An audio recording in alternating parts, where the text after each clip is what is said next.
بسم اللہ الرحمن الرحیم۔ کوئی بہت منظم شاعری نہیں ہے، تو معلوم ہوا کہ ہمارے درمیان صبح گجرات سے دو معزز اور مقرب علماء کرام تشریف لا رہے ہیں، تو چلتے پھرتے دو چار اشعار میں نے لکھ دیا ہے،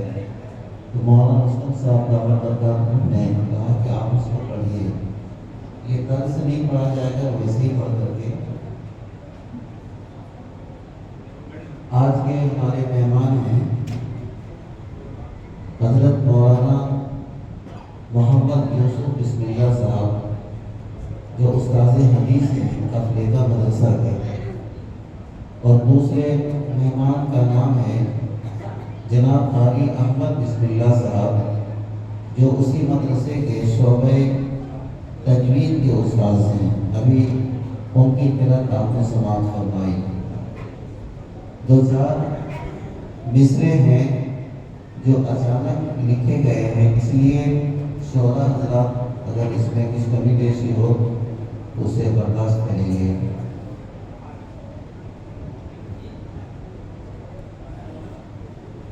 نظر آتا ہے ہر سو ہر طرف انوار بسم اللہ،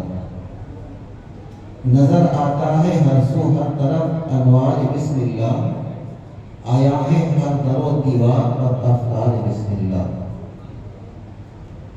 نظر آتا ہے ہر سو ہر طرف انوار بسم اللہ، آیا ہے ہر در و دیوار پر افکار بسم اللہ، ہوا اس کام کی تکمیل آئی رحمت و برکت، ہوا اس کام کی تکمیل آئی رحمت و برکت، زبان سے کر دیا جس نے ادا ایک بار بسم اللہ۔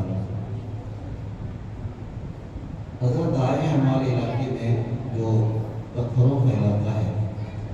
کھلا ہے پھول پتھر پر خزاں میں آ گیا سبزہ، کھلا ہے پھول پتھر پر خزاں میں آ گیا سبزہ، تبسم ہے فضا میں برکت رخسار بسم اللہ، کہاں باطل میں دب کے آنکھ دکھلائے بھلا ہم کو، کہاں باطل میں دب کے آنکھ دکھلائے بھلا ہم کو، عدو سے ہر گھڑی ہے برسر پیکار بسم اللہ۔ یہ بسم اللہ سے مراد ہمارے قاری حضرت مولانا قاری اسماعیل بسم اللہ صاحب دامت برکاتہ العالیہ ہیں، اور ان کے جو دو ثبوت یہاں ہیں انہی کے طرف اشارہ ہے۔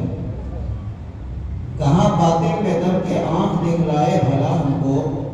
عدو سے ہر گھڑی ہے برسر پیکار بسم اللہ،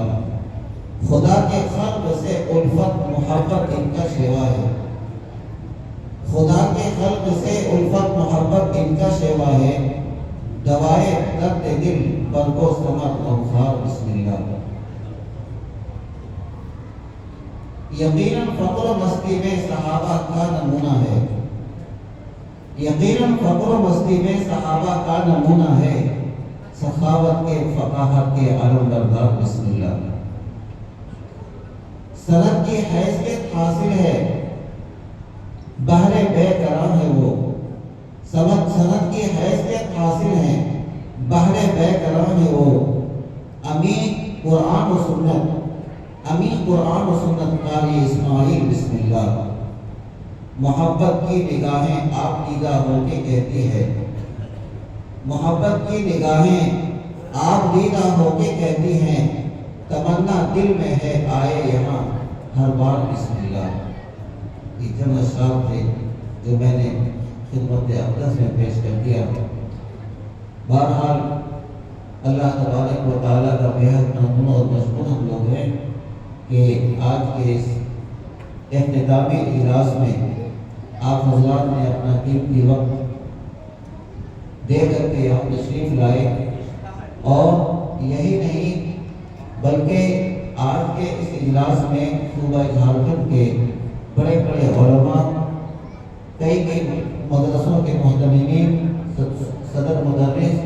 اور دیگر بڑے ذمہ داران لوگ تشریف لائے ہیں۔ ہم تمامی حضرات کا اپنے مدرسے کی طرف سے ان کا استقبال اور خیر مقدم کرتے ہیں،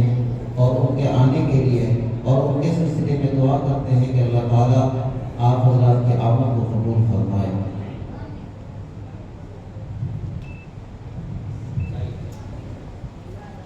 لایا ان کا نام پکارا جا رہا ہے۔ پہلی پوزیشن یہ ناظرہ میں الف کا ہے، عفان حفیظ ابن مولانا امام الدین قاسمی، چمن بیگھا، ضلع دیوگھر۔ عفان حفیظ مولانا امام الدین قاسمی، چمن بیگھا، ضلع دیوگھر۔ وہ حضرت مولانا یوسف بسم اللہ صاحب کے دست سے پوزیشن لیں گے۔ دوسرا پھر اسی طریقے سے پاک گروپ کا ہے، اول پوزیشن لانے والے عبدالحنان ابن مولانا جمشید، لوکبات دھنباد، مولانا قاری احمد بسم اللہ صاحب ان کو انعام دیں گے۔ پھر اسی طریقے سے جی گروپ کا ہے محمد ابن محمد عالم انصاری، کنگوڑی، کھرپوکھا کے بغل میں محلہ ہے کنگوڑی۔ وہ پہلی پوزیشن اپنی جماعت میں لائے ہیں، اپنے گروپ میں، تو ان کو حضرت مولانا یوسف بسم اللہ صاحب نام دیں۔ درجہ حفظ اسی طریقے سے دوم پوزیشن لانے سمیع اختر ابن منہاج الحسن، درجہ ناظرہ کا الف گروپ، کھرپوکھا کا ہی رکھا ہے، منہاج الاسلام کا بیٹا منہاج۔ اسی طریقے سے دوسرے پاک گروپ کا ہدایت اللہ ابن نسیم الدین سیاڑی ہدایت اللہ۔ جیم گروپ کا ابو طالب ابن الیاس کھرپوکھا، ابو طالب الیاس کا بیٹا ہے کھرپوکھا۔ تیسری پوزیشن الف گروپ ناظرہ کا ابو ذر ابن غلام نسیم بھنڈاری ڈی، ابو ذر ابن غلام نسیم بھنڈاری ڈی گریڈی۔ پھر تیسری پاک گروپ کا تیسری پوزیشن عفان رضی ابن مولانا محمد رضوان صاحب کیندوا ڈی ہزاری باغ، مولانا رضوان صاحب کا بیٹا عفان رضی۔ اور تیسری پوزیشن لانے والے تین گروپ کا محمد حذیفہ ابن غلام نسیم کھرپوکھا۔ درجہ اول پوزیشن الف گروپ عبدالحفیظ ابن عبدالکلام کھرپوکھا، کنگوڑی کھرپوکھا، جلدی آئے۔ پھر اسی طریقے سے چپا گروپ کا آ جائے مزمل ابن مولانا محمد عظیم الدین آ جائے۔ اور یہ گروپ کا درجہ حفظ کا جو ہے مولانا محمد الطاف ابن چراغ الدین کمر گڑھیا، یہ کمر گڑھیا دیوگھر۔ دوم میں ہے ابو طالب، دوم میں ہے احمد اقبال، مولانا اقبال صاحب جو جامع مسجد بھنڈاری ڈی کے امام ہیں، ان کا بیٹا احمد اقبال۔ پھر اسی طریقے سے شاہد ابن ڈاکٹر منیر الدین یہ کگنی کا ہے، دوم پوزیشن لایا انہوں نے۔ اسی طریقے سے جیم گروپ کا ذکی احمد ابن قاری عبدالحمید صاحب، ان کے والد صاحب پونے میں رہتے ہیں اور ایک بڑی مسجد کے امام ہیں مہاراشٹر۔ تیسری پوزیشن محمد آصف ابن ممتاز میں سیاڑی کا لڑکا ہے۔ اسی طریقے سے نور عین ابن مشتاق کمار ڈی دھنباد کا نور عین۔ سوم پوزیشن محمد حنظلہ ابن محمد فردوس بھنڈاری ڈی گریڈی۔ جلدی آئے۔ دیکھیے جو طلبہ تمام درجے میں یعنی جنہوں نے اول پوزیشن حاصل کی ہے مدرسے کے تمام بچوں میں اس میں سے پہلی پوزیشن ان کو جو ہے سلٹ کیا جا رہا ہے، کب دیا جا رہا ہے محمد الطاف ابن چراغ الدین کمر گڑھیا اور مزمل ابن مولانا عظیم الدین صاحب پانکوڑی، حماد اختر پرسا ٹانڈ مولانا کریم صاحب کا بیٹا ہے۔ اور دوم پوزیشن جو ہے تمام بچوں میں لانے والے عبدالحفیظ ابن کلام کھرپوکھا۔ اور اسی طریقے سے حماد اختر مولانا کریم الدین برسا ٹاڑ، یہ بھی دوسری پوزیشن ہے تمام بچوں میں. محمد شاہد ابن ڈاکٹر منیر صاحب ککنی، یہ بھی تیسری پوزیشن ہے ان کی تمام درجوں میں.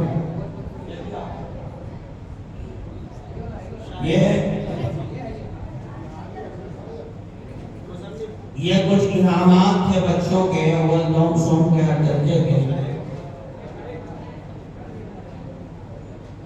اور بچوں کے لیے ان تمام بچوں بیٹھ جائیں. اب آپ لوگ اب بیٹھ جائیں، حضرت کا بیان ہوگا، آپ لوگ بیٹھ جائیں. دانش ٹھاکر چک، دانش ٹھاکر چک تیسری پوزیشن ہے. دانش ٹھاکر چک.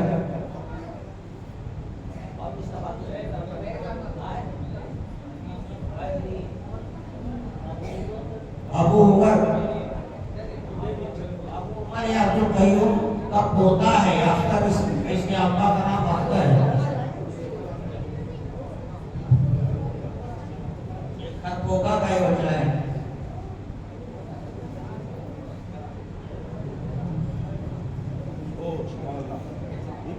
یہ انعامات تھے جو بچوں نے اپنے اپنے درجے میں اور مدرسے کے اعتبار سے پوزیشن حاصل کی تھی. لیکن مبارکباد کے لائق ہیں ہمارے تمام مدرسے کے جو اراکین ہیں. اور انہوں نے جب ہم نے بات کی کہ جو تمام بچوں کو کپڑے دینے چاہیے اور بیگ دینا چاہیے، تو الحمدللہ میرے پاس کچھ بھی نہیں تھا. ان لوگوں نے لیکن ہری جھنڈی دکھا دی. میرے پاس کچھ بھی نہیں تھے. ابھی میں مسلسل جمعیت کے اصلاح معاشرہ کے پروگرام میں چل رہا تھا اور رابطہ مدارس کا بھی امتحان مدرسے میں کروانا تھا. حضرت صدر صاحب کا حکم تھا، اس حکم کی تعمیل بھی کرنا تھا. رابطے کا بھی امتحان، اس میں بھی مصروفیت، ٹائم نہیں، وقت نہیں. رابطے کا جو ہے حضرت نے کہہ دیا کہ سیکریٹری رپورٹ بھی پیش کرنی تھی، یہ بھی ایک ذمہ داری تھی. لیکن الحمدللہ بدھ کے روز میرے پاس ٹائم ملے اور لوگوں سے ملا. گریڈی کے لوگوں نے بہت بڑی خدمت اور بہت بڑا تعاون ہمارے ساتھ کیا. اور وہ لوگ ہم میں سے آئے ہوئے ہیں، ان لوگوں کی طرف سے منع رہتا ہے کہ نام نہیں کہے گا، میں اللہ کے لیے کر رہا ہوں. تو میں اپنی طرف سے اور اراکین مدرسہ کی طرف سے ان تمام لوگوں کا جنہوں نے بیگ میں تعاون کیا کہ تمام بچوں کو بیگ دیا جائے، جنہوں نے کپڑے کے لیے کہا کہ تمام بچوں کو کپڑے دیے جائیں، اور تمام بچوں کو کپڑے کے ساتھ اور بیگ کے ساتھ. اس کے علاوہ ہم نے جو محنت کرتے ہیں اساتذہ، اصل محنت بچوں کی تیار کرانے میں، بچوں کو کچھ بنانے میں اصل کردار اساتذہ کا ہوتا ہے. اساتذہ اگر محنت نہ کریں تو بچے تیار نہیں ہو سکتے ہیں، بچے اچھے نہیں پڑھ سکتے ہیں. تو ہم نے ان اساتذہ کرام کی جو کہ ان کی بڑی خدمات ہیں، ان کی خدمات جو ہے اس کا ہم بدلہ تو نہیں دے سکتے ہیں، اس کا بدلہ تو اللہ اوپر دے دے گا. لیکن میں نے اپنی طرف سے، مدرسے کی طرف سے، ان کے حوصلے کے لیے، ان کی جو ہے کارکردگی جو انہوں نے جو مدرسے کو پیش کیا ہے، اس کے لیے میں نے تمام اساتذہ کو بیگ بھی دیا ہے اور کپڑے بھی دیے ہیں تمام اساتذہ کرام کو. اور اس کے بعد جو ہمارے کھانا بناتی ہیں، 2 لیڈیز ہیں جو کھانا بناتی ہیں، ایک باورچی ہے جو کھانا بناتا ہے، تندوری بناتا ہے. یہ 3 باورچیوں کے لیے بھی ہم نے، جو کہ کسی بھی مدرسے کا نظام باورچی خانے کے ساتھ لگا ہوا ہے. اگر کھانا صحیح نہیں ہو، باورچی وقت پر کھانا نہیں دے، اچھا نظام نہیں بن سکتا ہے چاہنے کے باوجود، تو میں نے ان کے لیے بھی کپڑے کا انتظام کر کے دیا ہے. اللہ سے دعا کرے کہ اللہ تبارک و تعالی آئندہ اس سے بڑھ کر کے خدمت کرنے کا موقع دے. کیونکہ میرے پاس کچھ بھی نہیں ہے، ہمارے لوگ جانتے ہیں، لیکن ہمارے پاس صرف ایک دل ہے، ایک حوصلہ ہے. یہ ہو سکتا ہے، کیا جا سکتا ہے اور کرنا چاہیے. تو دوستو میرے عزیزوں، میرے دینی بھائیوں، میرے پاس کچھ بھی نہیں ہے، میرے ساتھ وہ لوگ رہتے ہیں 24 گھنٹہ تو میرے سفر میں رہتے ہیں، حضر میں رہتے ہیں، جو میرے ساتھ مدرسے میں رہتے ہیں، ان لوگ جانتے ہیں کہ یہ پاگل ہے، یہ دیوانہ ہے، اس کے پاس کچھ بھی نہیں ہے، اس کے بعد بھی اور کیا چیزیں کرتا رہتا ہے، لیکن جب ہو جاتا ہے تو ان لوگوں کی طرف سے بھی حوصلے کی باتیں سننے کو مل جاتی ہیں، یہ ہمارے لیے سعادت کی بات ہے۔ اس لیے میرے پاس کچھ بھی نہیں ہے، میں نے ان لوگوں کے لیے جو کچھ کیا ہے یہ اللہ کے لیے کیا ہے، اللہ تبارک و تعالیٰ سے امید رکھتے ہوئے کیا ہے کہ اللہ اگر بہتر ہے تو اس کا بدلہ ضرور انشاءاللہ مجھے ملے گا۔ یہ ان لوگوں کے لیے ہم نے کیا ہے۔ ہم اس کے بعد بڑی ہی ادب اور احترام کے ساتھ جو ہمارے مہمان مکرم ہیں، بڑی مصروفیات کے عامل ہیں، ان کے سفر طے ہیں، ان کے روٹین بنے ہوئے ہیں، یہاں کے جانے کے بعد کہاں جانا ہے، کس صوبے میں جانا ہے، کس جلسے میں جانا ہے، اس کے بعد ہندوستان کے باہر کہاں جانا ہے، سارے ٹکٹ ان کے بنے ہوئے ہیں۔ میں ان کا بے حد ہی ممنون اور مشکور ہوں، میں ان کا دل کی گہرائیوں سے ان کا استقبال کرتا ہوں اور حضرت سے یہ درخواست کرتا ہوں کہ یہ خدمت کا موقع جھارکھنڈ کے لیے آپ بار بار دیں کہ ہم آپ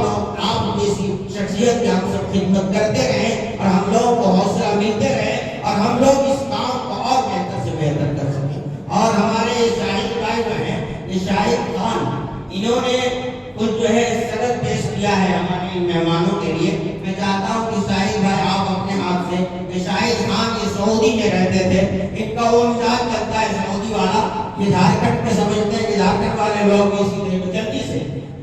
شاہد بھائی یہ مولانا یوسف بسم اللہ کے لیے انہوں نے محنت کی ہے، کل سے لگے ہوئے ہیں بالکل مستقل کہ ہم کو دینے دیجیے، ہم کو دینے دیجیے۔ میں کہا چلیے آپ لیجیے۔ ان لوگوں کی جو ہے یہ انہوں نے سند پیش کر رہے ہیں اور اساتذہ کی جو خدمت ان کے لیے بھی سند بنایا ہے انہوں نے اور علاقین کے لیے بھی بنایا ہے۔ تو ابھی کو مہمانوں کے لیے صرف دے دیں، اس کے بعد میں سب کو دیا جائے۔ شاہد خان گریڈی، جلدی سے شاہد بھائی، آپ جلدی سے، بہت زیادہ ہوگا۔ یہ مولانا یوسف بسم اللہ صاحب کو اپنی طرف سے سند پیش کر رہے ہیں۔ یہ شاہد خان گریڈی،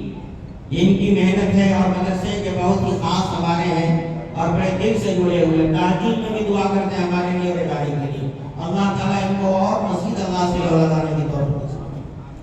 اور مولانا احمد بسم اللہ صاحب کے لیے بھی سند پیش کر رہے ہیں۔ حضرت سے میں ابھی درخواست کرتا ہوں کہ حضرت آپ اپنی مواعظ سے سب آپ کو سننے کے لیے آئے ہیں اور آپ ہی کے لیے پورا مجمع ہے، آپ سے درخواست ہے کہ آپ اپنے بصیرت افروز کتاب سے سامعین کو محظوظ فرمائیں۔ اور ہمارے مولانا شبیر صاحب جو نئی مسجد، مرکزی مسجد، ان کے بھی امام آئے ہوئے ہیں، میں ان سے معذرت کرتا ہوں کہ اب وقت نہیں ہے، کچھ نہ تناسب کے لیے کچھ نہ کر سکتا۔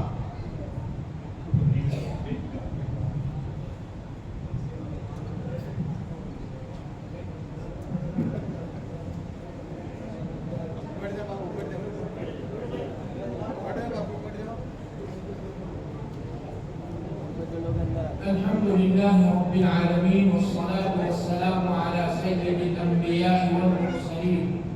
وعلى آله وأصحابه وأزواجه وذرياته وأهل بيته أجمعين، أما بعد، فأعوذ بالله من الشيطان الرجيم، بسم الله الرحمن الرحيم۔ الرحمن علم القرآن خلق الإنسان علمه البيان، صدق الله العظيم۔ اس ادارے کے روح رواں حضرت مولانا رستم صاحب دامت برکاتہم العالیہ، رابطہ مدارس اسلامیہ جھارکھنڈ کے صدر حضرت مولانا اسحاق صاحب دامت برکاتہم اور اس اجلاس کے صدر محترم حضرت مولانا منصور صاحب قدس سرہ العالی اور اسٹیج پر تشریف فرما صوبہ جھارکھنڈ کی ابقری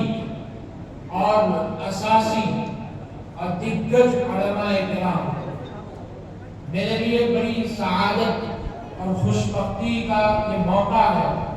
کہ اللہ تعالیٰ نے آج آپ حضرات کے سامنے اپنے کلام مبین کے متعلق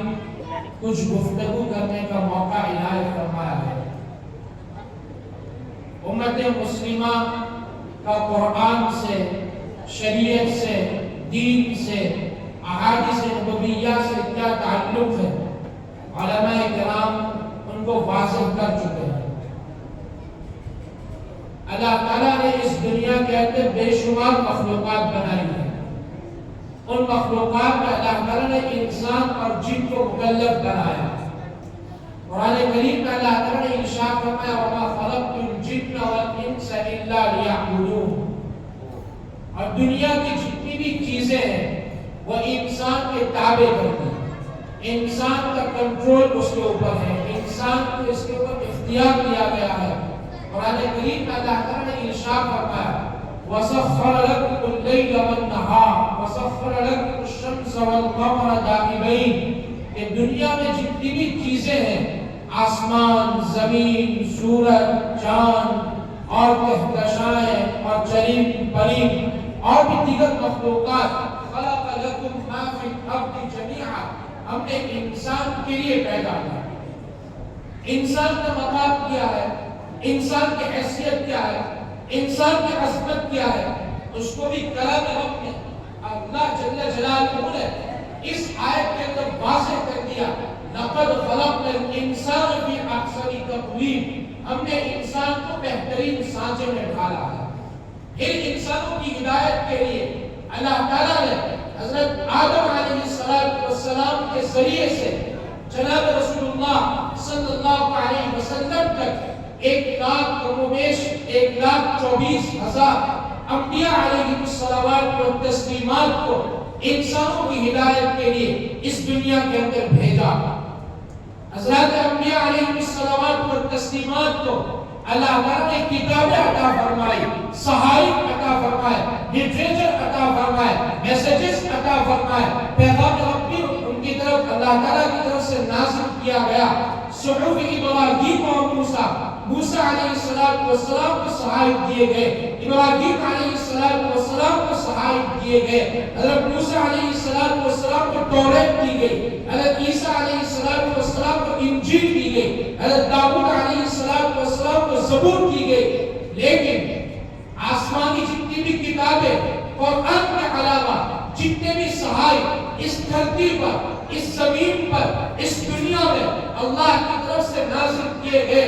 ان کے بارے میں قرآن کریم نے ایک مقام پر بنی اسرائیل کے عروج الزوال کی داستان کا بیان کرتے ہوئے اللہ تعالیٰ ارشاد فرماتے ہیں بِمَسْتُحْفِظُ مِنْ كِتَابِ اللَّهِ، کہ تورات کی حفاظت کی ذمہ داری، انجیل کی حفاظت کی ذمہ داری ان کے علماء کے اوپر، ان کے روحات کے اوپر، ان کے صحات کے اوپر رکھ دی گئی۔ لیکن اللہ تعالیٰ نے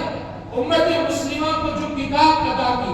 امت مسلمہ کو جو پیغام عطا کیا، امت مسلمہ کو جو میسج عطا کیا، اس کے بارے میں اللہ تعالیٰ نے ارشاد فرمایا اِنَّا نَحْنُ نَزَّلْنَا الذِّكْرَ وَإِنَّا لَهُ لَحَافِظُونَ، کہ آپ کے پیغمبر کی جو حیثیت ہے، آپ کے نبی کی جو حیثیت ہے، آپ کی امت کی جو حیثیت ہے، آپ کا جو مقام ہے، آپ کو جو کتاب دی جا رہی ہے، اس کی بھی حیثیت وہی ہے جو آپ کے نبی کی ہے۔ رب العالمین کی طرف سے رحمت للعالمین پر جو کلام نازل کیا جا رہا ہے، یہ کلام بھی تمام انسانوں کی ہدایت کے لیے اور قیامت تک کے لیے نازل کیا جا رہا ہے۔ اِنَّا نَحْنُ نَزَّلْنَا الذِّكْرَ وَإِنَّا لَهُ لَحَافِظُونَ۔ حضور اکرم صلی اللہ علیہ وسلم جب اس کتاب کو لے کر مکہ مکرمہ میں پیغام سنانے کے لیے اٹھے، مکی دور ہے، ہر طرف مسلمانوں کو ستایا جا رہا ہے، کہیں خباب کو پریشان کیا جا رہا ہے، کہیں بلال کو ستایا جا رہا ہے، کہیں سمیہ کے ساتھ ناروا سلوک کیا جا رہا ہے۔ ایسے ماحول میں اللہ تعالیٰ کی طرف سے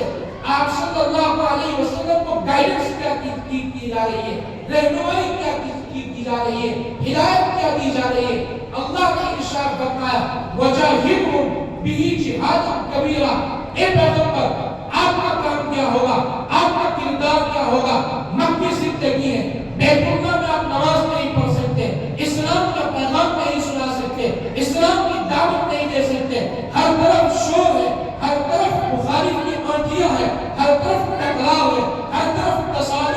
دشمنوں کی جلوار ہے، دشمنوں کی بوچھار ہے، اسلام کی عوام کو اکھاڑنا چاہتے ہیں، اسلام کی بنیادوں کو جڑ سے اکھاڑ پھینکنا چاہتے ہیں، اسلامی عمارتوں اور قلعوں کو توڑنے کے لیے عمر شمشیر اور تلوار لے کر نکل رہے ہیں۔ اس درمیان میں پیغمبر کو ہتھیار اٹھانے کی اور نیزہ اٹھانے کی، تلوار اٹھانے کی اور کوئی آلات استعمال کرنے کی اجازت نہیں دی جا رہی، بلکہ رب کی طرف سے پیغام کا دیا جا رہا ہے۔ اللہ ارشاد فرماتے ہیں وَجَاهِدُهُمْ بِهِ جِهَادًا كَبِيرًا، اے محمد اسی قرآن کے ذریعے سے ان کے قلوب کو متاثر کرنا ہے، انہیں قرآن کے ذریعے سے پیغام سنانا ہے، انہیں قرآن کے ذریعے سے ان کے دلوں کو آپ کو فاتح کرنا ہے، انہیں قرآن کے ذریعے سے یہ آپ کے قریب آئیں گے، آپ کو اپنے سینے سے لگائیں گے، آپ کو اپنے پلکوں پر بچھائیں گے، آپ کو کمنڈا عطا کریں گے، آپ کو تخت و تاج عطا کریں گے، آپ کے پاس آئیں گے، آپ ان کو کہیں گے بیٹھ جاؤ، یہ بیٹھ جائیں گے، آپ ان سے کہیں گے کھڑے ہو جاؤ، یہ کھڑے ہو جائیں گے، آپ ان سے کہیں گے تلوار لے کر میدان میں نکل پڑو، یہ میدان میں نکل پڑیں گے، آپ ان سے کہیں گے اللہ کے راستے میں مال کو خرچ کر دو، یہ مال خرچ کرنے کے لیے تیار ہو جائیں گے، آپ ان کو کہیں گے اپنے بیوی بچوں کو چھوڑ کر اسلام کی اشاعت کے لیے دنیا میں نکل پڑو، یہ نکل پڑیں گے۔ لیکن اس وقت ایک پیغمبر آپ کا جو کام ہے، آپ کا جو فریضہ ہے، آپ کی جو ذمہ داری ہے، آپ کو جو ذمہ داری دی گئی وہ یہ ہے وَجَاهِدْهُمْ بِهِ جِهَادًا كَبِيرًا، اس قرآن کے ذریعے سے پیغام سناتے رہو۔ اللہ کے رسول صلی اللہ علیہ وسلم مکہ مکرمہ کے 13 سال کے اندر اسی قرآن کا پیغام سناتے رہے، اسی قرآن کو سناتے رہے، حتیٰ کہ حضور اکرم صلی اللہ علیہ وسلم کو قتل کرنے کے لیے عمر آئے، عمر نے اسلام قبول کیا، طفیل بن عمرو دوسری آئے، مکہ میں لوگوں نے منع کیا محمد کے کلام کو مت سننا، محمد کے پاس مت جانا، جو بھی محمد کے پاس گیا محمد نے فرق بین الولد والوالد، فرق بین الزوج والزوجہ، محمد نے باپ اور بیٹے کے درمیان فرقہ پیدا کر دیے، محمد نے میاں بیوی کے درمیان فرقہ پیدا کر دیے، محمد نے مکہ مکرمہ کے اوپر مکہ والوں کے اوپر یہ سبھی تنگ کر دیے، محمد کا کلام مت سننا، بلکہ کفار کے مقولے کو قرآن نے رد کر دیا، وقال الذین کفروا لا تسمعوا لهذا القرآن والغوا فیہ لعلکم تغلبون۔ طفیل کا بیان ہے کہ جب میں مکہ مکرمہ پہنچا،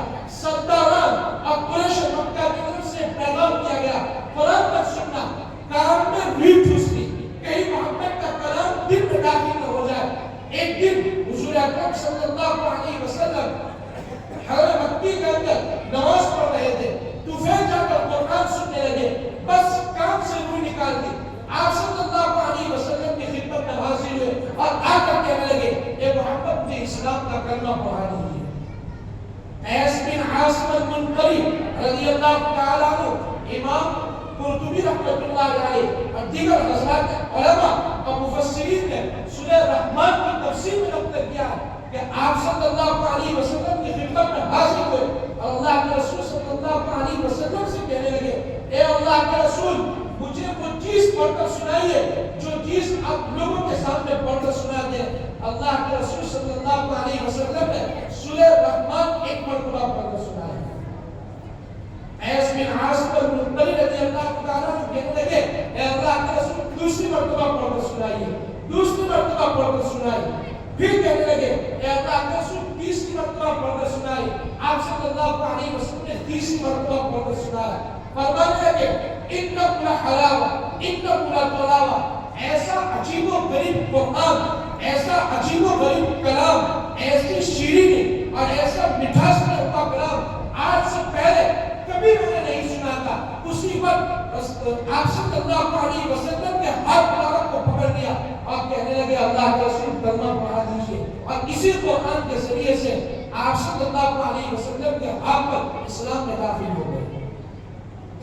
اس مدرسے کا نام تجوید القرآن۔ ہر عالم، ہر قرآن کی تفسیر کرنے والا،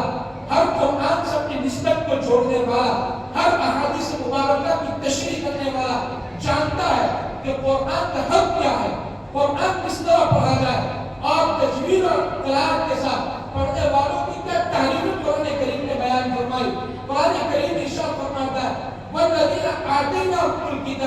یتلونہ حق تلاوت، ایک تو تلاوت کا حق ہے اور ایک آپ صلی اللہ علیہ وسلم نے کس طرح قرآن پڑھ کر سنایا. یہ قرآن پڑھنے والوں کے بارے میں یہ آیت نازل فرمائی گئی ہے. حضرت عبداللہ ابن مسعود رضی اللہ تعالیٰ حضور اکرم صلی اللہ علیہ وسلم کی خدمت میں تشریف فرما تھے.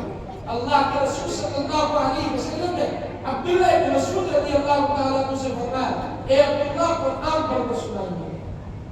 عبداللہ کہنے لگے اے اللہ کے رسول یہ کلام تو آپ پر نازل ہوا ہے، آپ سے بہتر اور برتر کون قرآن پڑھ کر سنا سکتا ہے؟ آپ صلی اللہ علیہ وسلم نے فرمایا میری خواہش ہے، میری توقع ہے، میری آرزو ہے کہ میں کسی اور سے قرآن کی تلاوت سنوں. عبداللہ ابن مسعود رضی اللہ تعالیٰ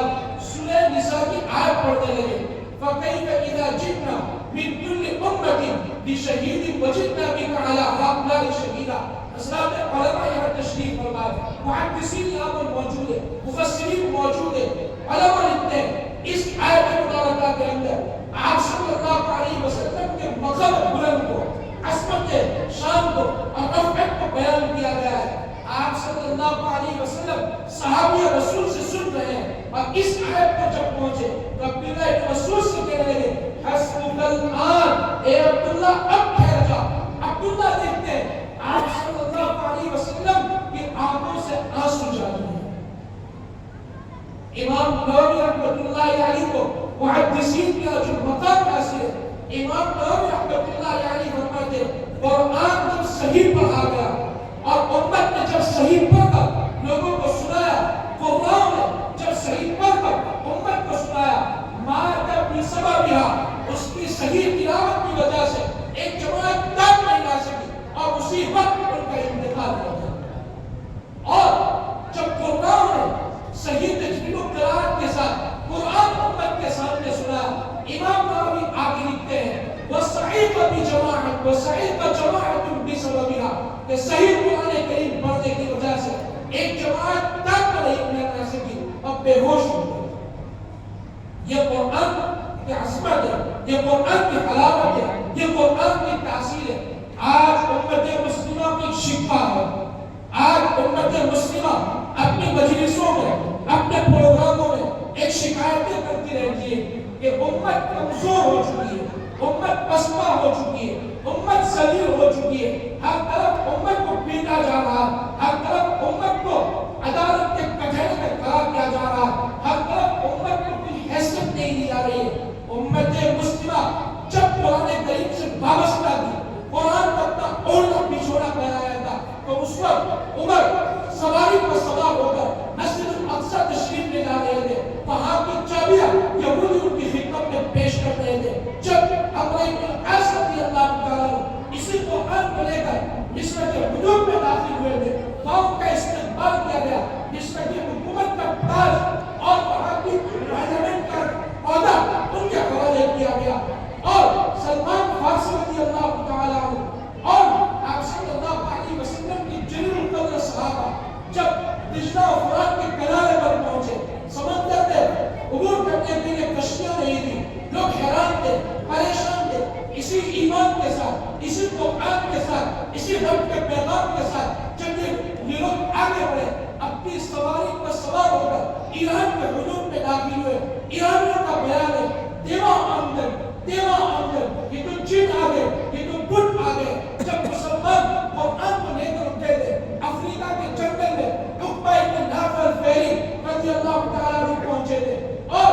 وہاں لوگوں نے شکایت کی تھی کہ آج ہم اس جنگل کے اندر پڑاؤ نہیں ڈالیں گے، یہاں سانپ ہے، یہاں اسلحے ہے، یہاں کوئی موذی جانور ہے، وہ ہمیں نگل دیں گے، وہ ہمیں ختم کر دیں گے. لیکن قربان جائیے ان صحابہ رسول پر اور ان کے ایمان پر اور قرآنی پیغام پر، ربانی پیغام پر، آخری پیغام پر، آخری میسج کو لے کر جب افریقہ کے جنگل میں پہنچے، خطابت کا بھی آج مظاہرہ کیا گیا، قرآنی تلاوت کا بھی آج مظاہرہ کیا گیا. میں ان کی تقریر اس نمونے کو پیش کرنا چاہتا ہوں. عقبہ ابن نافع الفہری رضی اللہ تعالیٰ عنہ فرمانے لگے ایتھا الحیات والسباع نحن اصحاب رسول اللہ صلی اللہ علیہ وسلم فارحلوا عنا فإنا نازلون فمن وجدناه بعد ذلك قتلناه. عقبہ ابن نافع الفہری اسی ایمانی جوش اور قرآن پاور کی بنیاد پر کہنے لگے اے سانپو اے بچھو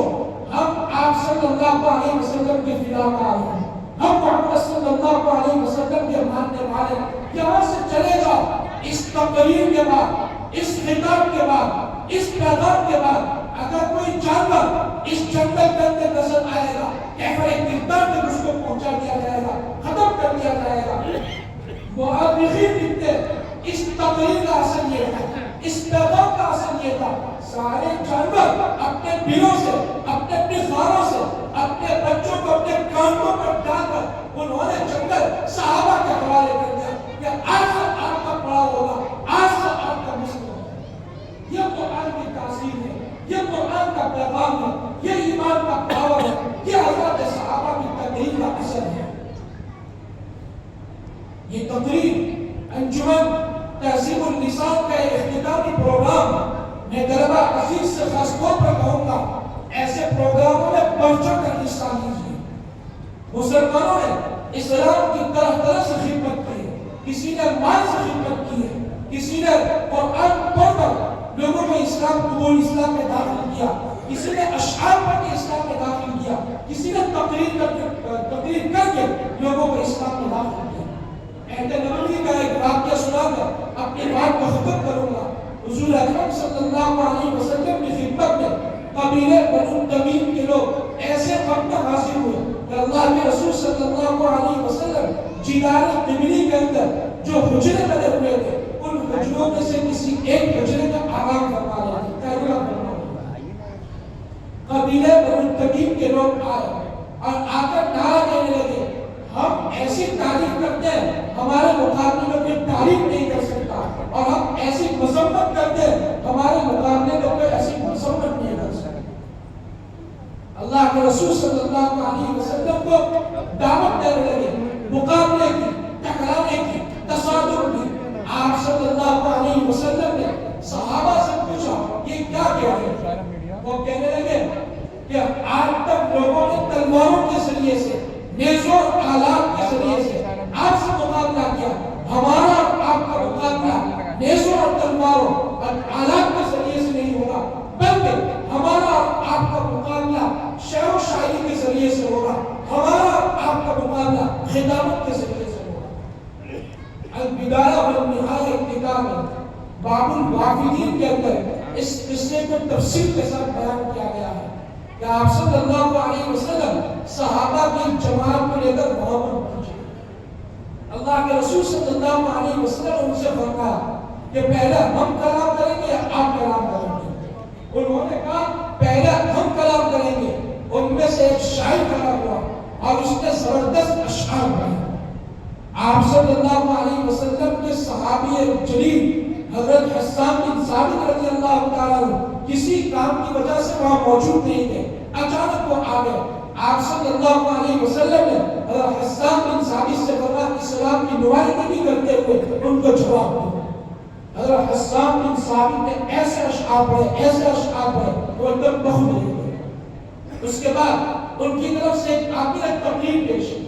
زبردست تقریر ایسا لگتا تھا کہ مسلمان مقابلہ نہیں کر سکیں گے فصاحت و بلاغت کے اعلیٰ معیار پر وہ تقریر کی گئی آپ صلی اللہ علیہ وسلم نے خطیب الاسلام ثابت بن قیس بن شماس رضی اللہ تعالیٰ عنہ جو جبری استاد تھے اور اسلام کے بے باک خطیب اور بے باک مقرر تھے ان کو بلایا اور بلانے کے بعد کا ایسا بھی اسلام کی طرف سے جواب دو انہوں نے اسلام کی طرف سے ترجمانی کرتے ہوئے آقا نامدار جناب رسول اللہ صلی اللہ علیہ وسلم کی موجودگی میں ایسی زبردست تقریر کی قبیلے بنو تمیم کا سردار اقرا بن حابس اسی وقت آپ صلی اللہ علیہ وسلم کی خدمت میں حاضر ہوا اور کہنے لگا شاعرکم افضل من شاعرنا وخطیبکم افضل من خطیبنا تمہارا شاعر ہمارے شاعر سے کئی درجہ افضل تھا اور تمہارا خطیب ہمارے خطیب کے اوپر سبقت لے گیا اسی وقت ہاتھ پکڑ لیا ہاتھ پکڑنے کے بعد کہنے لگے اے اللہ کے رسول مجھے اسلام میں داخل کرنا اسی وقت وہ اسلام میں داخل ہو گئے قوم نے جب دیا تھا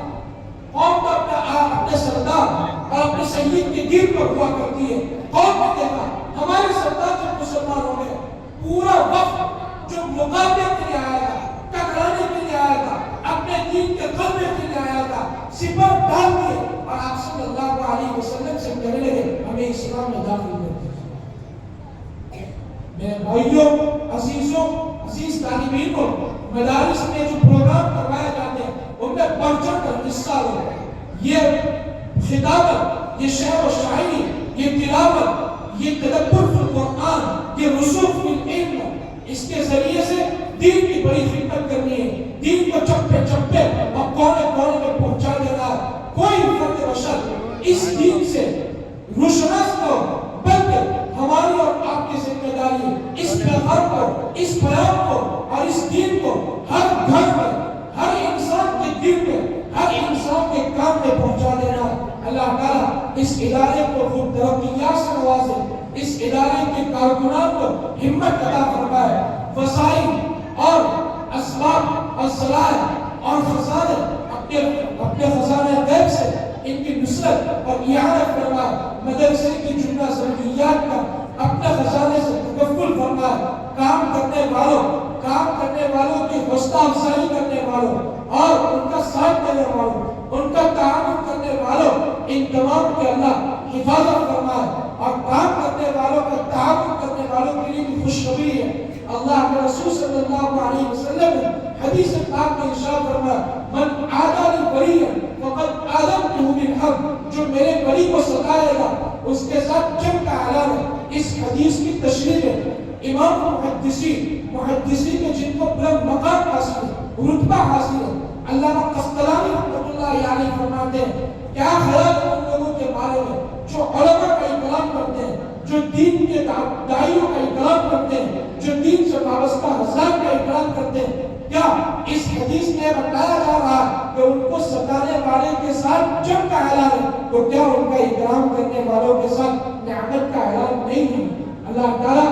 ہم تمام کی آمد کو قبول فرمائے, آپ تمام کی شرکت کو اور بیٹھنے کو قبول فرمائے. وآخر دعوانا الحمدللہ رب العالمین.